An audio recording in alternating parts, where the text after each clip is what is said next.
Welcome back friends. In the previous videos we learned about linear Diophantine equation and their solutions. Today we are going to learn about fundamental theorem of arithmetic. So what is fundamental theorem of arithmetic?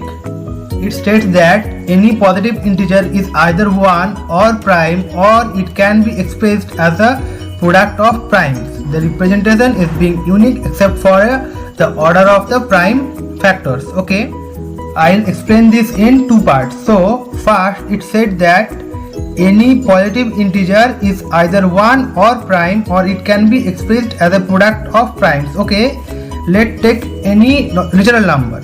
Let's take 1. So 1, the statement said that it may be either 1, so it is 1. Let's take 2. So what is 2? 2 is a prime number. Said that it can be 1 or it can be a prime. It is 1, it is a prime.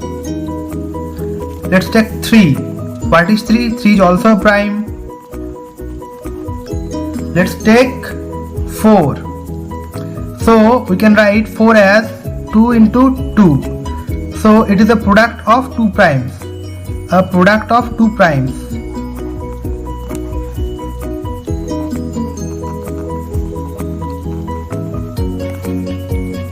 Okay, so similarly you can tell that any integer, any positive integer is either 1 or prime, or can be expressed as a product of primes. The second line states that the representation of any positive integer in the form of prime factors is unique. Okay, let's look at this in an example. So let's take a number. Let's take 5, 4, 0.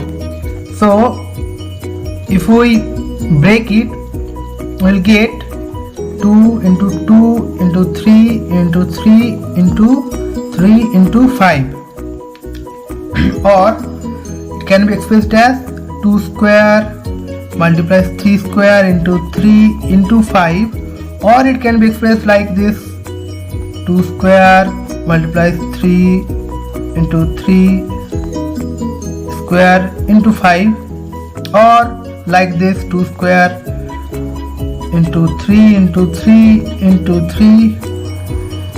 So whatever type of combination we can write this, but always the product of always the power of 2 is 2, the power of 3 will be 3, and the power of 5 is always 1. Let's take another example. Let's take 550.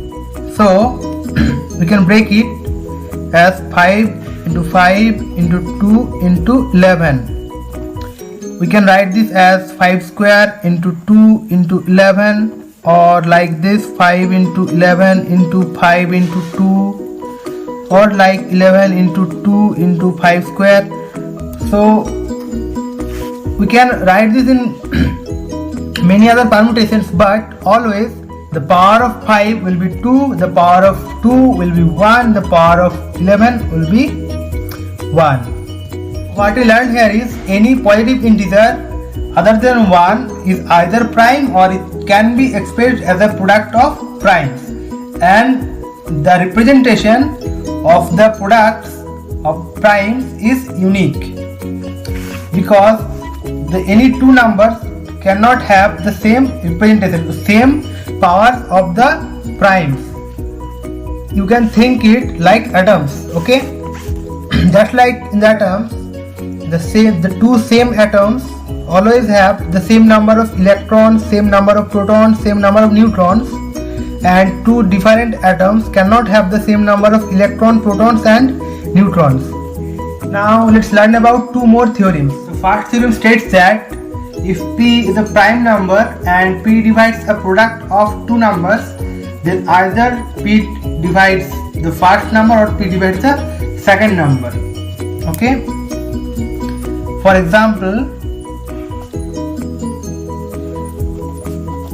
we all know that 2 divides 88, and we can write 88 as 8 into 11. Okay, and here 2 is prime, 2 is prime, so either 2 divides 8 or 2 divides 11. Here 2 divides 8.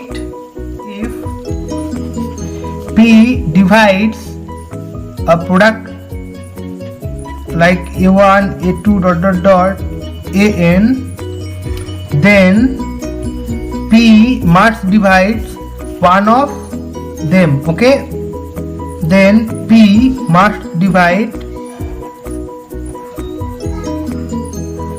one of AIs.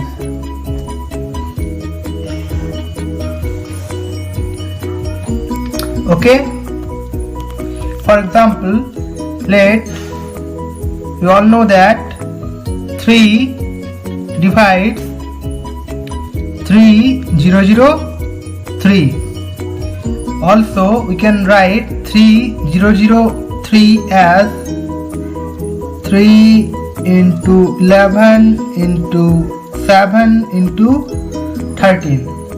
So you can clearly see that here 3 divides 3. If it was, let's say, if it is 6006, then its unique representation would be 6 into 11 into 7 into 13, and in this case 3 divides 6. In the first case 3 divides 3. So if a prime number divides a product of some numbers, then the prime number must divide any one of the numbers in the product. The second theorem states that a composite number has at least one prime divisor. Okay, so if we see the example above, 3003 the composite number because it has 3, 11, 7 and 13 as its multipliers, so it has 4 prime divisors. Okay, let's take another number. Let's take 512. 12 as 2 to the power 9. So here 2 is prime, so 2 divides 512 and 2 is prime, and 512 will be the composite number, 2 is the prime number, 2 divides 512.